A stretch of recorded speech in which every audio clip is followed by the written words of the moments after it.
है वो भी काम करता हुआ दिखाई नहीं दे रहा है।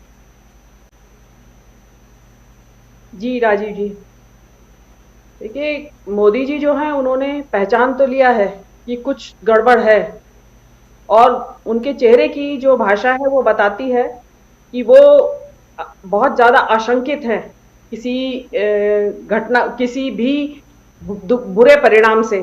चुनाव का जो परिणाम निकलेगा, आप आज की रैली में देखिएगा, वो भाषण कम जनता की भाषा पढ़ने की ज्यादा कोशिश कर रहे हैं, जो उनका रेस्पॉन्स पढ़ने की ज्यादा कोशिश कर रहे हैं।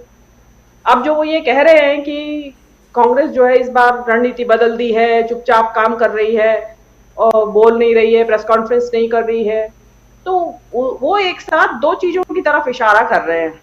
एक इशारा वो भारत यात्रा की तरफ भी कर रहे हैं।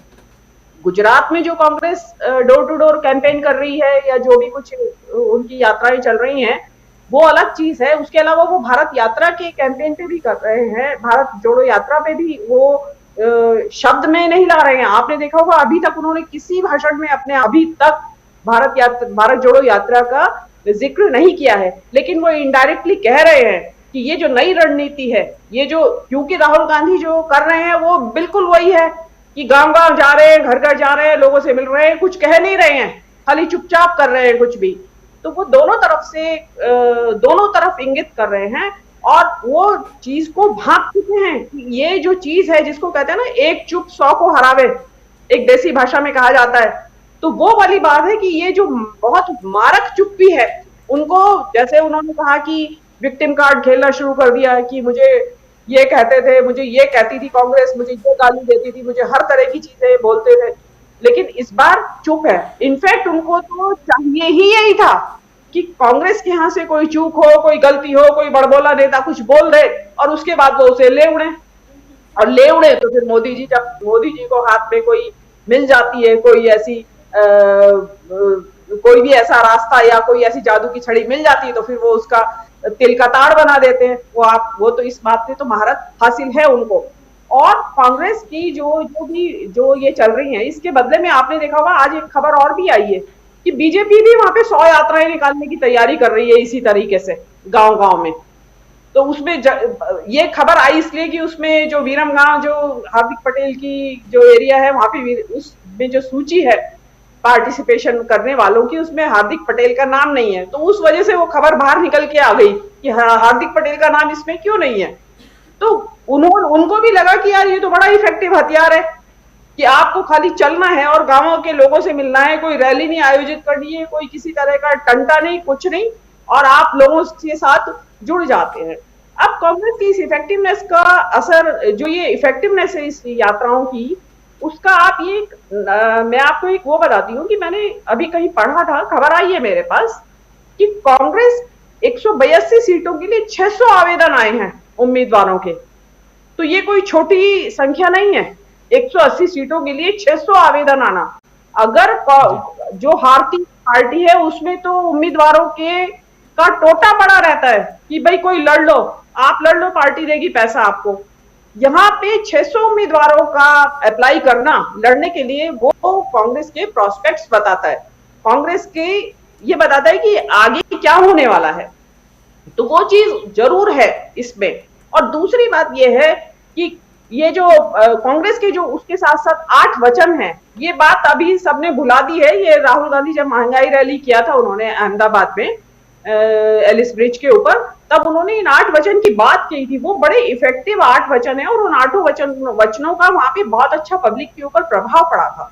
वहां गांव गांव से आए हुए लोग वो मैसेज लेके गए थे, और उस 8 वचनों में बड़े इंपॉर्टेंट मैसेजेस है कि हर गुजराती को 10 लाख तक का ये जो इलाज मुफ्त मिलेगा, लड़कियों के लिए केजी से पीजी तक, केजी से पोस्ट ग्रेजुएशन तक शिक्षा मुफ्त होगी, 3000 नए इंग्लिश मीडियम स्कूल खोले जाएंगे, 500 रुपए का सिलेंडर दिया जाएगा, जो कि सबसे बड़ी आज की महिला की और घर के बजट को जिसने बिगाड़ रखा है। लड़कियों को और किसानों का 3 लाख तक का कर्जा माफ होगा। युवाओं को 3000 रुपया, जो बेरोजगार युवक है उनको 3000 रुपए तक बेरोजगारी भत्ता दिया जाएगा। और जो आज तक जितने भी भ्रष्टाचार हुए हैं 27 साल में इनके, उसकी एक स्क्रूटनी की जाएगी। तो ये बहुत सारी चीजें हैं जो कि अगर ये खुदा ना खास्ता अगर ये आ ही जाता है, जो जिसकी आशंका से मोदी जी डरे हुए हैं, अगर कांग्रेस आ ही जाती है, कांग्रेस तो जिसको कहते हैं ना पूरी तरह से उसको जकड़ के बैठ जाएगी कुर्सी को। तो वो बिल्कुल, और मैं बार बार कह रही हूं कि अगर मोदी जी की 99 से सीटें घटकर 90 भी हो जाती हैं, तो ब्रांड मोदी जो है वो ध्वस्त हो जाएगा, और इतना बुरी तरह से ध्वस्त होगा कि दोबारा सांस लेने की वो नहीं मिलेगी उनको, उठ ही नहीं पाएंगे। उससे क्या होगा, एक तो विपक्ष हावी, पूरे देश में छवि ध्वस्त, तीसरा अपनी पार्टी के भीतर जो विरोध के स्वर हैं, जो दबे हुए हैं, किसी डर के वजह से दबे हुए हैं या किसी अन्य कारण से दबे हुए हैं, वो सब मुखर हो जाएंगे। और इस बात को मोदी जी से ज्यादा बेहतर कोई जानता नहीं है कि इसका अंजाम क्या होने वाला है। और जो कि अभी उस्मान भाई भी बता रहे थे, शकील भाई ने भी बताया कि धार्मिक जो कार्ड है वो अब इनइफेक्टिव हो चुका है, निष्प्रभावी हो चुका है। वास्तव में उसका निष्प्रभावी होने का कारण है, देखिए जैसे अभी अपन बात भी हो रही थी कि गुजराती जो है वो धंधे वाले लोग हैं, धंधा बोले बिजनेस वाले लोग हैं, उनकी सब जितनी एक्टिविटीज है, बातचीत है, वो सब बिजनेस के चारों तरफ रिवॉल्व करती है। बिल्कुल। तो जिस राज्य में देखिए वहां पे धंधे वाले लोग हैं, और वहां पे सारे कोई ऐसा नहीं है कि वो बहुत बड़े कोई इंडस्ट्रियलिस्ट है, सारे गुजराती, अधिकतर गुजराती एमएसएमई वाले हैं। और इस दौरान में एमएसएमई, जिन 8 सालों के दौरान एमएसएमई की सबसे ज्यादा बुरी हालत है। तो क्या गुजरात का जो व्यापारी है, जो छोटा और मध्यम व्यापारी है, वो उसकी आंच को महसूस नहीं कर रहा होगा? भाई जो बिजनेस, जिनके खून में बिजनेस रहता है हर वक्त, जिनकी मतलब युवा बच्चे भी, 11th-12th के बच्चों से को भी देख लीजिए, अगर एक जगह खड़े होंगे ना गुजराती 11वीं-12वीं के पढ़ने वाले बच्चे, वो भी बिजनेस की बात करते हैं। तो वहां क्या, जब बिजनेस इतना सफर कर रहा है, तो क्योंकि उनको 27 साल हो गए धर्म का कार्ड मिलते हुए, और एक लिमिट होती है, और ये हिंदू जो मानस है ना, वो बहुत समय तक आक्रामक नहीं रह सकता, ये एक फितरत है हिंदू मानस की। तो वो डेफिनेटली अब इस वक्त लोगों को लगने लगा है कि धंधा ही नहीं होगा तो जिएंगे कैसे। तो ये मोदी जी को ये चीज अच्छे से रियलाइज हो गई है, और अभी वो उसका करने में लगे हुए हैं। कितने सफल होंगे वो तो अभी समय बताएगा। जी राजीव। बिल्कुल मीनू जी, कुल मिलाकर के मोदी जी और बीजेपी के सामने चुनौतियां बहुत हैं, और खासकर गुजरात चुनाव को लेकर के। और एक सबसे बड़ी चुनौती ये है कि किसी भी तरह के अपने गृह राज्य को बचा लो, वरना देश में जो किरकिरी होगी वो तो है ही, पार्टी के अंदर भी होने वाली है।